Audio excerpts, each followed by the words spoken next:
ইন্নাকা মাইয়িতুন ওয়া ইন্নাহুম মাইয়িতুন। হে নবী, তারাও মৃত্যুবরণ করেছে, তোমাকেও মৃত্যুবরণ করতে হবে, এর হাত থেকে তুমি বাঁচতে পারবে না।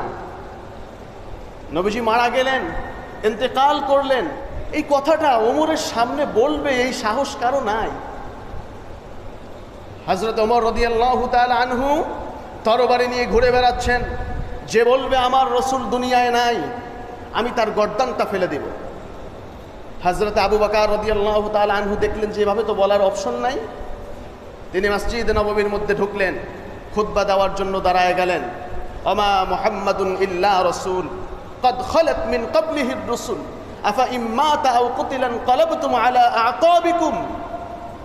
এই আয়াত তেলাওয়াত করে হযরত আবু বকর শোনালেন, মুহাম্মদ সাল্লাল্লাহু আলাইহি ওয়াসাল্লাম ওয়া মুহাম্মাদুন ইল্লা রাসূল, তিনি একজন রাসূল।